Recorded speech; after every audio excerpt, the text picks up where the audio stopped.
वक्त आपको केरल लेके चलते जहां पर मुख्यमंत्री योगी आदित्यनाथ संबोधित कर रहे हैं। हमें एक नई प्रेरणा प्रदान कर रहा है। सनातन आस्था की इस पावन भूमि को कौन आस्थावान भारतीय होगा जो सम्मान न देता हो।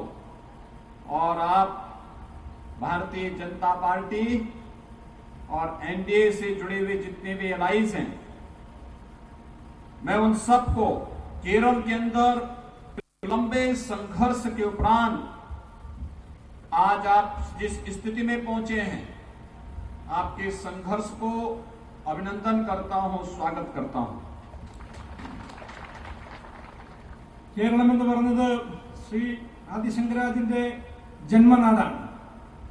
അദ്ദേഹം സനാതനധർമ്മത്തിന് വേണ്ടിയിട്ട് സനാതനധർമ്മം സ്ഥാപിക്കുവാൻ വേണ്ടിയിട്ട് അദ്ദേഹം ഭാരതമൊട്ടാകെ അദ്ദേഹം യാത്ര ചെയ്തു. ഭാരതത്തിന്റെ 4 ദിക്കുകളിൽ അദ്ദേഹം അതിന്റെ മഠങ്ങൾ സ്ഥാപിച്ചു.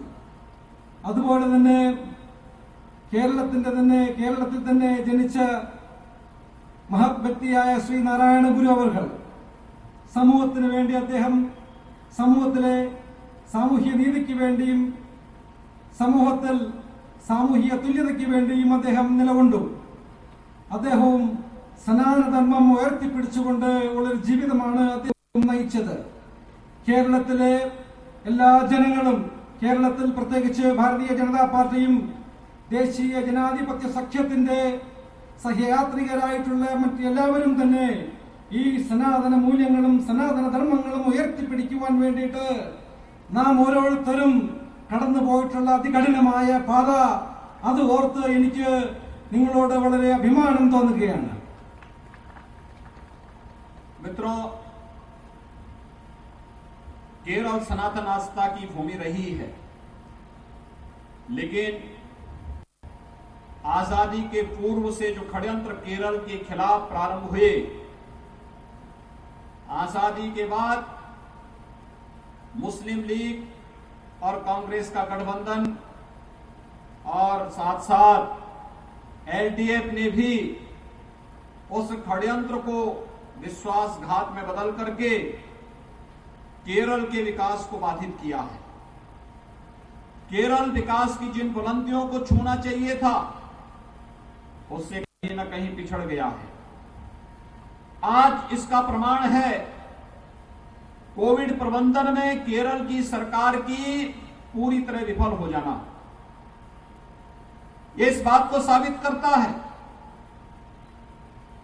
कि यहां पर पूरी सरकारी मशीनरी हर तरीके से विफल साबित हुई है, क्योंकि चाहे वह यूडीएफ रहा हो, चाहे वह एलडीएफ हो, इन दोनों ने सत्ता में पहुंचकर यहां पर परिवारवाद को जन्म दिया, भ्रष्टाचार को जन्म दिया, अव्यवस्था और अराजकता को जन्म दिया।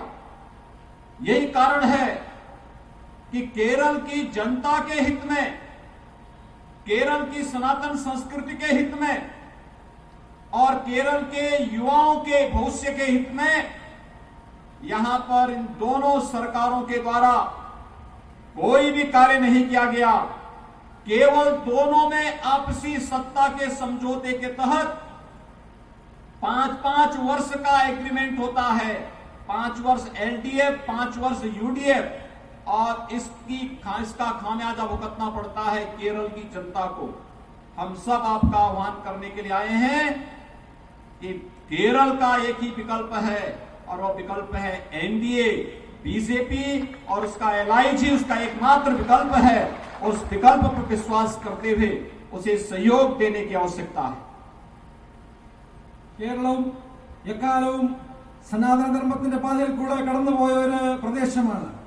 പക്ഷേ സ്വാതന്ത്ര്യം കിട്ടിയതിനു ശേഷം കേരളത്തിൽ മാറി മാറി ഭരിച്ച വലത് കക്ഷികൾ കേരളത്തിന്റെ വളർച്ചയെ പിന്നോട്ടടിക്കുകയാണ് ചെയ്തിട്ടുള്ളത്. അവർ മുസ്ലിം ലീഗിനെയും മറ്റ് വർഗീയ കക്ഷികളെയും കൂട്ടുപിടിച്ചുകൊണ്ട് കേരളത്തിന്റെ വളർച്ചയെ അവർ പിന്നോട്ടടിച്ചു. ഇവിടെ അതിന്റെ ഫലമായിട്ട് കേരളത്തിൽ സർക്കാരിന്റെ മിഷണറികൾ സർക്കാരിന്റെ വ്യവസ്ഥകൾ ഇവിടെ പരാജയപ്പെട്ടൊരവസ്ഥയാണ് നാം കാണുന്നത്. അത് ഏറ്റവും വലിയൊരു ഉദാഹരണമാണ് കോവിഡ് കാലത്ത് കേരളത്തിന്റെ പരാജയം. കോവിഡിനെ നേരിടുന്നതിൽ കേരളത്തിലുണ്ടായ പരാജയം അതിന്റെ ഏറ്റവും വലിയൊരു തെളിവാണ്. കേരളത്തിൽ യുവാക്കളെ വഞ്ചിക്കുന്ന, ചെറുപ്പക്കാരെയും പുതുതലമുറയും വഞ്ചിക്കുന്ന ഒരു സമീപനമാണ്, ഒരു രീതിയാണ് കേരളത്തിൽ 5 വർഷം മാറി മാറി ഭരിക്കുന്ന ഇടതുപക്ഷ ജനാധിപത്യ മുന്നണിയും വലതുപക്ഷ ജനാധിപത്യ മുന്നണിയും കൈക്കൊണ്ടിരിക്കുന്നത്. ഈ രണ്ടു കൂട്ടരും അവരവരുടെ സ്വജനപക്ഷപാതവും അവരുടെ സ്വന്തം താല്പര്യങ്ങൾക്ക് വേണ്ടി മാത്രമാണ് നിലകൊള്ളുന്നത്. കേരളത്തിലെ ജനങ്ങൾക്ക് വേണ്ടി അവർ നിലകൊള്ളുന്നില്ല. ഇതിന് ഒരു മോചനമുണ്ടാകാൻ വേണ്ടിയിട്ട്, കേരളത്തിലെ മുന്നോട്ട് നയിക്കുവാൻ വേണ്ടിയിട്ട്, കേരളത്തിലെ ജനങ്ങൾക്ക് ഒരു നല്ല ഒരു ഭാവി നൽകുവാൻ വേണ്ടിയിട്ട് ഭാരതീയ ജനതാ പാർട്ടിക്കും ദേശീയ ജനാധിപത്യ സഖ്യത്തിനും മാത്രമേ സാധിക്കൂ. അതുകൊണ്ട് ദേശീയ ജനാധിപത്യ സഖ്യത്തിനെയും ഭാരതീയ ജനതാ പാർട്ടിയെയും അധികാരത്തിൽ കൊണ്ടുവരണമെന്ന് ഞാൻ നിങ്ങളോട് അഭ്യർത്ഥിക്കുകയാണ്. मित्रों, सनातन आस्था की ये भूमि लगातार केरल के वासियों के साथ विश्वासघात की भूमि बनती जा रही है. कांग्रेस और मुस्लिम लीग का जो गठबंधन है और इसके साथ ही पीएफआई और एसडीपीएफ किस प्रकार के षड्यंत्रों में लिप्त हैं, ये किसी से छुपा हुआ नहीं है. लगातार इनकी राष्ट्र विरोधी गतिविधियां केरल को एक गंभीर संकट की ओर धकेल रही हैं. लेकिन यूडीएफ और एलडीएफ दोनों ने आंखों में पट्टी बांध करके इनकी हर प्रकार की राजक और अवैध गतिविधियों को पूरी छूट दे रखी है. यही कारण है ना यूडीएफ की सरकार और न एलडीएफ की ही सरकार एंटी लव जिहाद का कोई कानून केरल के अंदर बनाने में पूरी तरह विफल नहीं है. उत्तर प्रदेश के अंदर हमारी सरकार ने एंटी लव जिहाद का एक्ट बना करके आज उत्तर प्रदेश के अंदर लागू कर दिया है. आखिर ये कानून केरल के अंदर क्यों लागू नहीं हो सकता, जबकि इसमें टारगेट किया जा रहा है. इस सब के बावजूद 2009 में केरल हाई कोर्ट ने स्वयं भी लव जिहाद पर चिंता व्यक्त करते हुए केरल की तत्कालीन सरकार को इस बारे में निर्देशित किया था कि लव जिहाद के खिलाफ कोई प्रभावी कानून बनाए. लेकिन चूंकि इस पूरे षड्यंत्र में पीएफआई, एसडीपीआई, मुस्लिम लीग और अन्य जिहादी ताकतें इसके साथ जुड़ी हुई हैं, इसलिए अपने वोट बैंक के लिए केरल की जनता के साथ एलडीएफ और यूडीएफ धोखा दे रही हैं, धोखा कर रही हैं. आप सबको इसके बारे में अवगत कराने के लिए ही आज मैं आपके बीच में यहां पर उपस्थित हुआ हूं. സനാതന മാർഗം പിന്തുടർന്നു വന്ന കേരളത്തിൽ ഒട്ടും ഭൂഷണമല്ലാത്ത രീതിയിലുള്ള പ്രവൃത്തികളാണ് നാം കണ്ടുകൊണ്ടിരിക്കുന്നത്. ഇവിടെ ഭരിച്ചുകൊണ്ടിരിക്കുന്ന ഇടത് വലത് കക്ഷികൾ കോൺഗ്രസും മുസ്ലിം ലീഗും കൈകോർത്തുകൊണ്ട് അവർ എസ്ഡിപിഐയോടും പോപ്പുലർ ഫ്രണ്ടിനോടും കൈകോർത്തുകൊണ്ട് കേരളത്തിനെ ഒരു വല്ലാത്തൊരു മോശപ്പെട്ട അവസ്ഥയിലേക്ക് അവരെത്തിച്ചിരിക്കുകയാണ്. ഇത് ഒരു രഹസ്യമായ കാര്യമല്ല, പരസ്യമായ കാര്യമാണ്. എന്നാൽ ഇവിടെ അധികാരത്തിലിരിക്കുന്ന ഭരണകൂടത്തിന് ഇത് കണ്ടില്ല എന്ന് നടിച്ചുകൊണ്ട് അവർ സ്വയം അന്ധത നടിച്ചുകൊണ്ട് അവർ നടക്കുകയാണ്. ഇവിടെ ലവ് ജിഹാദിനെതിരായിട്ട് പ്രക്ഷോഭങ്ങൾ ഉണ്ടാകുമ്പോൾ, അതിനെതിരെ ചർച്ചകൾ നടക്കുമ്പോൾ കേരള ഹൈക്കോടതി വരെ 2009 ലവ് ജിഹാദിന്റെ വിഷയത്തിൽ സംസ്ഥാന സർക്കാരിന് നിർദ്ദേശം കൊടുക്കുകയും ഇതിനകത്തൊരു നടപടി ഉണ്ടാവണം, നിയമനിർമ്മാണം ഉണ്ടാവണം എന്നാവശ്യപ്പെട്ടിട്ട് പോലും കേരളം ഭരിച്ചുകൊണ്ടിരിക്കുന്ന അധികാരവർഗത്തിന് ഇതിനകത്തൊരു നിയമം നിർമ്മിക്കുവാൻ ഇന്നുവരെ സാധിച്ചിട്ടില്ല. ഉത്തർപ്രദേശിൽ ലവ് ജിഹാദിനെതിരായിട്ട് ഒരു നിയമം നിർമ്മിക്കുകയുണ്ടായി. എന്തുകൊണ്ടാണ് കേരളം ഭരിക്കുന്നവർക്ക് ഇങ്ങനെ ഒരു നിയമം കേരളത്തിൽ ഉണ്ടാക്കുവാൻ സാധിക്കാത്തത്? കോടതി പറഞ്ഞിട്ട് പോലും ഇതിനെതിരെ ഒരു ചെറുവിരൽ അനക്കുവാൻ കേരളത്തിലെ അധികാരവർഗം തയ്യാറായിട്ടില്ല. അതിനെതിരെ, ഇത്തരം അനീതികൾക്കെതിരെ, ഇത്തരം ചെയ്തികൾക്കെതിരെ ഒന്ന് നിങ്ങളെ ഉണർത്തുവാൻ വേണ്ടിയാണ് ഞാൻ ഇവിടെ ഇന്ന് നിങ്ങളുടെ മുമ്പിൽ വന്നിരിക്കുന്നത്. मित्रों, केरल के अंदर एलडीएफ और यूडीएफ, इनमें प्रतिस्पर्धा विकास को लेकर के नहीं, बल्कि इनकी प्रतिस्पर्धा भ्रष्टाचार को लेकर के है। सत्ता में लूट खसोट करना, सत्ता का दुरुपयोग करना, केंद्र शासन की ओर से आने वाली विकास की योजनाओं को अपने स्वयं के हितों के लिए, अपने स्वयं के कैडर के हितों के लिए लगा देना और केरल की जनता को उन योजनाओं से वंचित करना, ये इनकी पहचान बन चुकी है। अब केरल में तो कुछ नया भी देखने को मिल रहा है। केरल के सीएम श्री पी विजयन के कार्यालय का गोल्ड की तस्करी में लिप्तता, ये तो एक शर्मनाक घटना है भारत के इतिहास की। और इसीलिए आप सबको अवगत कराने के लिए आए हैं कि केरल का हित न तो यूडीएफ कर पाएगा, न एलडीएफ कर पाएगा। केरल को विकास की बुलंदियों तक पहुंचाने के लिए, केरल के युवाओं को रोजगार देने के लिए, केरल की मातृशक्ति के सम्मान के लिए और केरल के किसानों के उत्थान के लिए, केरल की मछुआरा समुदाय की आजीविका को सुरक्षित करने के लिए केवल और केवल एनडीए एकमात्र विकल्प है। और एनडीए के साथ आप सबको जोड़ने का आह्वान करने के लिए ही आज एनडीए के प्रत्याशी के पक्ष में आप सबसे अपील करने के लिए मैं आपके बीच में यहां पर उपस्थित हुआ हूं।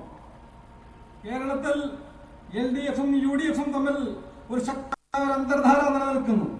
ഈ അന്തർധാര കേരളത്തിനെ മുന്നോട്ട് നയിക്കുക എന്നുള്ളതല്ല, കേരളത്തിന്റെ വികസനമല്ല ഈ അന്തർധാരയുടെ ഉദ്ദേശം. മറിച്ച് ഈ അന്തർധാര, ഈ കൂട്ടുകെട്ടിന്റെ ഉദ്ദേശം കേരളത്തിനെ കൊള്ളയടിക്കുക എന്നുള്ളത് മാത്രമാണ്. കേരളത്തിന്റെ വികസനം പിന്നോട്ടടിക്കുക, കേന്ദ്രത്തിൽ നിന്നും വരുന്ന എല്ലാ ഫണ്ടുകളും, സാധാരണക്കാർക്ക് വേണ്ടിയുള്ള എല്ലാ ഫണ്ടുകളും അവർ സ്വന്തം ആവശ്യത്തിന് വേണ്ടിയിട്ടും പാർട്ടിക്കാരുടെ ആവശ്യങ്ങൾക്ക് വേണ്ടിയിട്ടും കുടുംബക്കാർക്ക് വേണ്ടിയിട്ടും ഉപയോഗിച്ചുകൊണ്ട് കേരളത്തിലെ ജനങ്ങൾക്ക് ഇത് ലഭ്യമാക്കാതെ ഉള്ളൊരു പ്രവൃത്തിയാണ് നാം ഇവിടെ കണ്ടുകൊണ്ടിരിക്കുന്നത്. യുവാക്കൾക്ക് ഒരു ഭാവിയില്ലാത്തൊരവസ്ഥ, വളരെ ലജ്ജാകരമായ ഒരവസ്ഥയാണ് കേരളത്തിൽ നടന്നുകൊണ്ടിരിക്കുന്നത്. കേരളത്തിന്റെ മുഖ്യമന്ത്രിയുടെ ഓഫീസ് തന്നെ സ്വർണ്ണക്കടത്തിൽ പെട്ടിരിക്കുന്നു. ഇത്തരമൊരു സംഭവം കേരളത്തിൽ വളരെ ലജ്ജാകരമായ ഒരു അവസ്ഥയാണ് ഇവിടെ ഉണ്ടായിരിക്കുന്നത്.